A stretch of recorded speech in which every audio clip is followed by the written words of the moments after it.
میں کیا کہوں، کراچی پاکستان کا سب سے بڑا شہر، دنیا کے کئی ممالک سے بڑا شہر، آج پھر خبروں میں، آج پھر ہیڈ لائنز میں، آج پھر منفی وجوہات کی وجہ سے ہیڈ لائنز میں۔ ایک ایسا شہر کہ جہاں پر گٹر کا ڈھکن کھلا ہوتا ہے اور بچے گر کے مر جاتے ہیں، اور پھر یہ ایک واقعہ نہیں ہوتا، پھر کچھ دنوں بعد دوبارہ ہوتا ہے، پھر دوسرا بھی نہیں ہوتا، پھر دوبارہ ہوتا ہے، پھر تیسرا بھی نہیں ہوتا، پھر دوبارہ ہوتا ہے، اور پھر آواز یہ آتی ہے شہر کے میئر کی کہ میں نے ڈھکن چوری کی ہے کیا؟ یہ سلمان چوری کر رہا ہے کیا ڈپٹی میئر؟ یہ تھوڑی نہیں چوری کر رہا نا بھائی۔ یہ بیان یہ آتا ہے اس پہ۔ اور باقی ایک ایسا شہر جہاں میں دن میں اتنے موبائل چھنتے ہیں اور پھر اس کے بیانات عجیب و غریب آتے ہیں۔ ایک ایسا شہر جس میں ابھی 12 دن پہلے ایک شاپنگ مال میں آگ لگ گئی، 11 لوگ مر گئے، آج پھر ایک آگ لگ گئی، 3 لوگ مر گئے۔ عجیب ایک صورتحال ہے۔ لیکن یہ آج کے واقعے کے محرکات کیا ہوئے ہیں؟ جناب گورنر سندھ ہمارے ساتھ ہیں، جناب کامران ٹیسوری صاحب۔ ہم کوشش کر رہے تھے کہ میئر ساتھ ہوں، بٹ رابطہ ہمارا نہیں ہو پایا۔ گورنر صاحب آپ وہاں پہ پہنچے بھی تھے، وہاں پہ۔ السلام علیکم سر۔ گورنر صاحب کو میری آواز آ رہی ہے؟ السلام علیکم۔ جی وعلیکم السلام، مجھے آواز آ رہی ہے آپ کی۔ سر پہلے تو اگر بتا سکیں کہ ابھی کیا ہے، 3 افراد کی ڈیتھ کنفرم ہے اس واقعے میں؟ جی بالکل، 3 افراد کی ان اللہ و انا الیہ راجعون۔ ہمارے لیے تو 3 افراد ہیں، لیکن ان 3 خاندانوں سے پوچھیں جن کے گھر جنازے پہنچیں گے اور پہنچ چکے ہوں گے، ان کے لیے کتنی بڑی قیامت ہوگی، کتنا بڑا قیامت صغریٰ ہوگا۔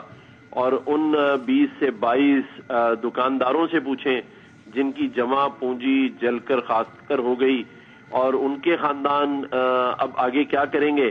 اور پھر ان خاندانوں سے بھی پوچھیں جو اس بلڈنگ میں رہائش پذیر تھے، جو کہ باہر آ چکے ہیں، اور باہر نہیں آئے ہیں، روڈ پر آ چکے ہیں، اور کوئی پرسان حال نہیں ہے۔ یعنی یہ معاملہ یہ تھا کہ نیچے دکان تھی جس میں آگ لگی، اوپر رہائشی عمارت تھی اور آگ پھیلتے ہوئے وہاں تک گئی، ایسا ہی ہوا؟ جی ایسا ہی ہوا ہے۔ اور میں نے جیسے کہا کہ اب وہ لوگ روڈوں پر ہیں، کوئی پرسان حال نہیں ہے، کوئی ایسا نمائندہ نہیں ہے جو ان کو یہ یقین دلا سکے کہ پھر اس اگلے ہفتے آپ کا کاروبار شروع ہو جائے گا یا ہم آپ کو مالی امداد کریں گے۔ ابھی مجھے آپ کی اس ٹی وی پہ آنے سے پہلے ظفر عباس جس کا تعلق جے ڈی سی سے ہے، جی جو مسلسل 4 گھنٹے سے وہاں موجود ہے، ابھی اس کی مجھے کال آئی تھی۔ اس نے مجھے کہا کہ گورنر صاحب اگر آپ ایک دفعہ اور آ جائیں، یہاں تمام دکاندار جو ہیں وہ باہر موجود ہیں، روڈ پہ کھڑے ہیں، رہائشی سارے روڈ پر کھڑے ہیں، اور کہاں جائیں، کس کے گھر جائیں، کس سے مانگیں، وہ سب بیلوں تو گورنمنٹ نے ابھی تک نہیں بتایا کہ انہوں نے آج رات کہاں گزارنی ہے، کل کیا کرنا ہے؟ نہیں، ایسا کچھ نہیں ہے۔ کچھ رشتہ داروں کے گھر چلے جائیں گے، کچھ بے یار و مددگار گھومیں گے، کرائے کا گھر تلاش کریں گے، کیونکہ مہنگائی اور معاشی بحران کی وجہ سے اب کوئی ایک فیملی دوسری فیملی کو اپنے گھر میں رکھ کر افورڈ بھی نہیں کر سکتی۔ لیکن وسیم بھائی، جیسے آپ نے کہا کہ ایک اور آگ، پھر دوسری آگ، اور ایک بچے کا ڈھکن نہ ہونے پہ گٹر میں گر جانا، اور پھر دوسرے کا، بات یہ ہے کہ ایک چیز جو سامنے نہیں آ رہی وہ یہ ہے کہ ذمہ دار کون ہے، یہ سب کون کر رہا ہے۔ ہم سب تو صرف ہوتا ہوا دیکھ رہے ہیں، ہم صرف یہ جسے کہتے ہیں نماز جنازہ میں شرکت کر لیتے ہیں اور اپنے گھروں کو آ جاتے ہیں۔ کوئی یہ سوال تو کرے کہ اس سے پہلے جتنی آگ لگی ہے، اس سے پہلے جتنے مسائل کھڑے ہیں، ان کا ذمہ دار کون تھا؟ ایس بی سی تھا، کے ایم سی تھی۔ سر یہی تو سوالات ہیں جن کے۔ اور سر یہ آج کا جو واقعہ ہوا ہے، اس میں یہ فائر ٹینڈر کب پہنچا ہے، کتنی دیر بعد پہنچا ہے واقعے کے؟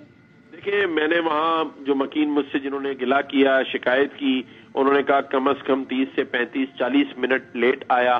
اس کے بعد میں نے گاڑی میں بیٹھ کے جب میں وہاں سے روانہ ہوا تو میں نے مرتضی وہاب صاحب جو کہ میئر ہیں ان کو ٹیلی فون کال کی، ان سے میں نے پوچھا، انہوں نے کہا گورنر صاحب میں یہاں پر پہنچ رہا ہوں اور میں آپ کو تھوڑی دیر تک بتاؤں گا، اس پوزیشن میں ہوں گا کہ چیک کر سکیں کہ پھر کیا بتایا انہوں نے آپ کو سر؟ ابھی تک ان کی مجھے کال نہیں آئی، ہو سکتا ہے کہ وہ وہیں مصروف ہوں ابھی۔ اور یہ جو 3 افراد جاں بحق ہوئے، یہ کیا اس دکان میں تھے جس میں آگ لگی، یا اوپر بلڈنگ میں رہ رہے تھے؟ یہ کون لوگ ہیں؟ یہ بلڈنگ میں تھے، اور میرے پاس وہاں جو جہاں بحق ہو گئے ان کے لواحقین نیچے رو رہے تھے آنسوؤں سے۔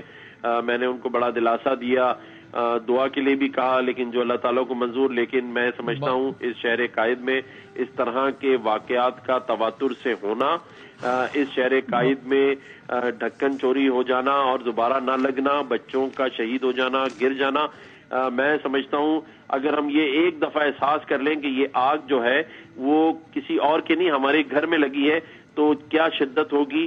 اللہ نہ کرے کسی کے گھر سے جنازہ اٹھے، لیکن اس وقت کیا چیز ہوگی اس کا احساس کرنا ضروری ہے. سوال ایسا نہیں ہو سکتا کہ ہم ہر بار صرف فوٹو سیشن کے لیے وہاں موجود ہوں اور اس کے بعد جس طرح آگ بجھ گئی اسی طرح ساری انکوائریاں بجھ گئیں, کوئی جوابدہ نہیں ہے. اس سے پہلے 4 شہید ہوئے فائر ٹینڈر بلڈنگ, اس کی کوئی رپورٹ سامنے نہیں آئی. بہت شکریہ سر. اور یہ سوالات ہی ہیں, اور ابھی بھی جب میں بات کر رہے ہیں, میں بات سن رہا ہوں, لوگ یہ بات دیکھ رہے ہیں, تو دل میں سب جانتے ہیں کہ یہ جس طرح سب کو پتا ہے کہ یہ پہلا واقعہ نہیں ہے, ایسی سب کو پتا ہے یہ آخری واقعہ بھی نہیں ہے.